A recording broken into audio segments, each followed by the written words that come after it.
Meses en que el consumo estuvo particularmente débil y que eso ha comenzado a recuperarse. O sea, la principal razón por la cual el segundo trimestre fue negativo en su variación fue la caída del consumo durante ese trimestre. Pero con los indicadores, lo que sabemos de crecimiento de la masa salarial, por aumento de las remuneraciones reales y aumento del empleo, es que eso tenía que revertirse y lo más probable es que se esté revirtiendo en las cifras que estamos viendo ahora y que se reflejan en la actividad del comercio.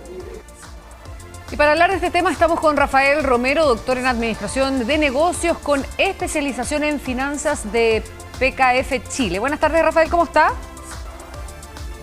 Buenas tardes, Cristina. Muy bien, muchas gracias por la invitación. Muy amable, muchas gracias a usted por estar con nosotros. La economía creció poco, menos de lo esperado, pero creció. Eso pareciera ser una buena noticia, pero nos habla todavía de una economía ralentizada. No, así es. Lamentablemente el crecimiento no ha sido lo que esperaríamos para Chile. Tenemos una referencia del mes anterior, del mes de Limasec de julio, que fue bastante potente. Hay que recordar que fue de un 4,2%. Y como tú bien comentabas, para agosto es un 2,3%, levemente inferior a las expectativas, pero en línea con las proyecciones globales del consenso de los economistas y del Banco Central. Hay que recordar que el Banco Central tiene sus estimaciones de crecimiento para la economía chilena en el rango del 2 al 2,7%, podemos decir. Así que este 2,3% está en línea con eso. Esa sería mi apreciación. El otro día, en la cadena nacional que hizo el presidente Gabriel Boric, dijo que la proyección que tiene el gobierno es que crezca Chile un 2,6%, pese a los agoreros de las malas noticias, algo así, dijo el presidente. En definitiva, ¿se puede proyectar un crecimiento en estas características con las cifras que estamos teniendo? Ese 2,6% estaría precisamente en la cota superior de estas estimaciones. Hay que recordar que todas estas cosas son van a ir dependiendo de las situaciones que van pasando. Por ejemplo, se estimaba que agosto podría ser un crecimiento más fuerte, pero tuvimos temas climáticos que nos afectaron. Por lo tanto, el crecimiento al final del año va a depender mucho dependemos, Chile lamentablemente, o afortunadamente que tenemos cobre, dependemos mucho del cobre. Si el precio del cobre está alto, si el precio del litio está alto, claro, podemos, ¿verdad?, pensar que vamos a llegar fácilmente a la meta que plantea el presidente. Sí. Si eso se revierte, vamos a estar en dificultades. Sí, ahora el desempeño de la economía efectivamente se vio afectado por los cortes de electricidad, ¿no?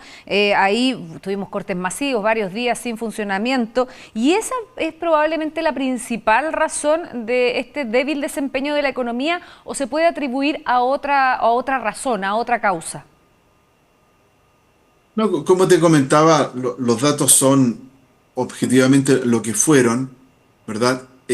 Si comparamos, ¿cierto? Si comparamos agosto con julio, lo que le llaman, ¿verdad?, el crecimiento desestacionalizado, que, ¿verdad?, son unas estimaciones estadísticas que se tratan de calcular promedios móviles, le llaman, ¿verdad?, para poder, ¿verdad?, poder comparar mes a mes.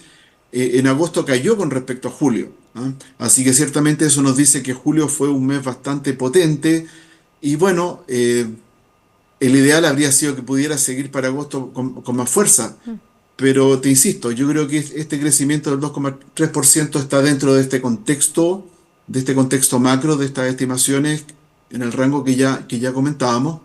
Por lo tanto, podemos decir, por suerte la economía chilena está creciendo, ¿verdad? Muchos economistas han destacado que en otras latitudes, ¿verdad?, en otros países latinoamericanos, no están gozando de ese crecimiento, así que por lo menos podemos decir que estamos creciendo, pero falta, ¿verdad?, para poder llegar a los crecimientos que algunos candidatos presidenciales están diciendo que podríamos llegar. El ideal sería poder tener crecimientos del orden del 4% o 5% anual.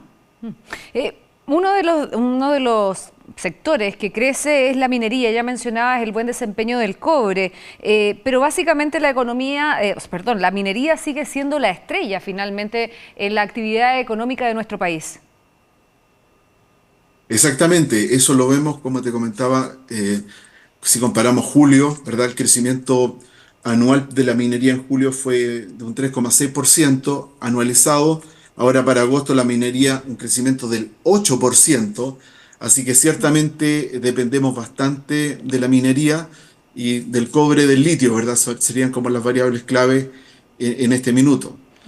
Y bueno, qué bueno que tengamos los minerales y que dependamos de ellos y que nos vaya bien, pero ¿verdad? El esfuerzo, hace muchos años, ¿verdad? Se habla que Chile tiene que diversificar su producción. Y como que nos hemos quedado pegados, ¿verdad? Hay distintas razones por las cuales nos hemos quedado pegados en eso, pero yo creo que ese sería como el esfuerzo para adelante, ¿verdad? Para adelante los desafíos tenemos es aumentar la productividad. Hay distintos informes que nos hablan de un estancamiento en la productividad, ¿verdad? Tenemos que focalizarnos en temas de educación, capacitación, es clave si queremos, ¿verdad?, tener una economía sólida, no en el corto plazo, sino que mirando el mediano y el largo plazo.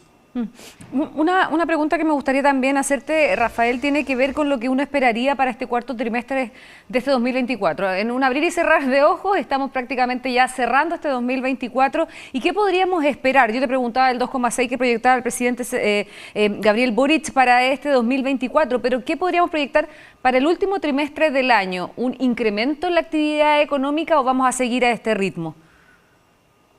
Mira, estuve buscando las expectativas de los distintos economistas y, por ejemplo, el Banco Central tiene una encuesta de expectativa económica y el rango de las proyecciones, insisto, se mantienen en este rango entre, digamos, el 2,2%, 2,4%, ¿verdad? Si se lograra lo que plantea el presidente, estaríamos un poco sobrepasando, pero son rangos bastante, ¿verdad?, pequeños.